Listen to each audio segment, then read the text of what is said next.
ত্রয়োদশ জাতীয় সংসদ নির্বাচনের ফলাফল যেন এক মহানাটক।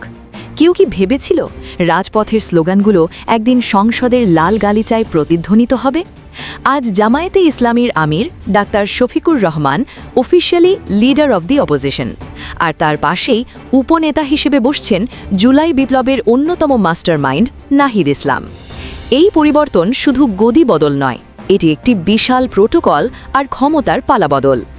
ভাবুন তো, কয়েক মাস আগেও যারা রাজপথে পুলিশের টিয়ার শেল আর বুলেটের সামনে বুক পেতে দিয়েছিলেন, আজ তাদের গাড়িতে উঠছে জাতীয় পতাকা।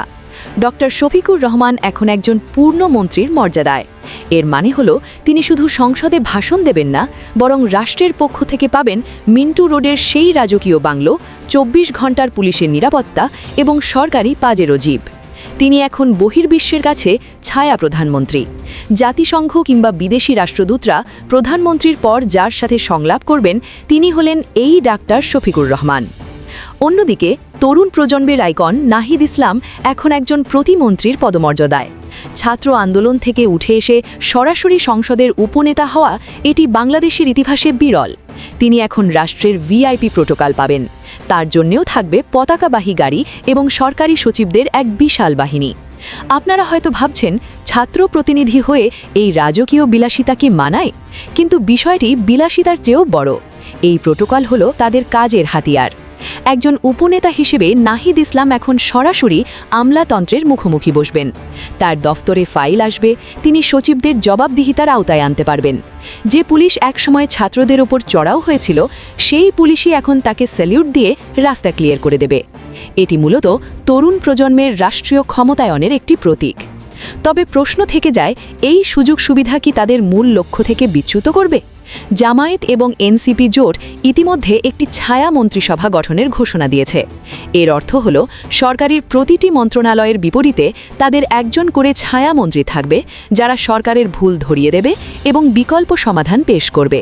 এটি বাংলাদেশের সংসদীয় গণতন্ত্রে এক নতুন দিগন্ত। এর মাঝেই চমক দেখিয়েছেন রুমিন ফারহানা। স্বতন্ত্র প্রার্থী হিসেবে বিপুল ভোটে জয়ী হবার পর তিনি তারিক রহমানের দলে ফেরার অনুরোধে একটি কঠিন শর্ত জুড়ে দিয়েছেন।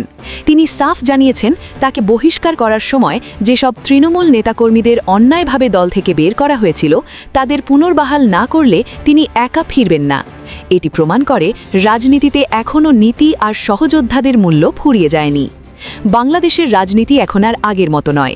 একদিকে উচ্চকক্ষে মামুনুল হকের মতো প্রভাবশালী বক্তাদের যাওয়ার পথ তৈরি হচ্ছে পিআর পদ্ধতিতে, অন্যদিকে ছায়া মন্ত্রিসভার মাধ্যমে সরকারকে চোখে চোখ রেখে শাসন করার প্রস্তুতি নিচ্ছে বিরোধী দল। এই নতুন বাংলাদেশে ক্ষমতার দাপট থাকবে নাকি জনসেবার প্রতিযোগিতা হবে, সেটাই এখন দেখার বিষয়। আপনার কি মনে হয়, ডাক্তার শফিকুর রহমান এবং নাহিদ ইসলামের এই রাষ্ট্রীয় ক্ষমতায়ন কি সাধারণ মানুষের ভাগ্যের পরিবর্তন ঘটাতে পারবে, নাকি প্রোটোকলের আড়ালে হারিয়ে যাবে জুলাইয়ের সেই বিপ্লবী চেতনা? আপনার মূল্যবান মতামত কমেন্টে জানান। ভিডিওটি ভালো লাগলে লাইক, কমেন্ট এবং শেয়ার করে আমাদের সাথেই থাকুন। ধন্যবাদ।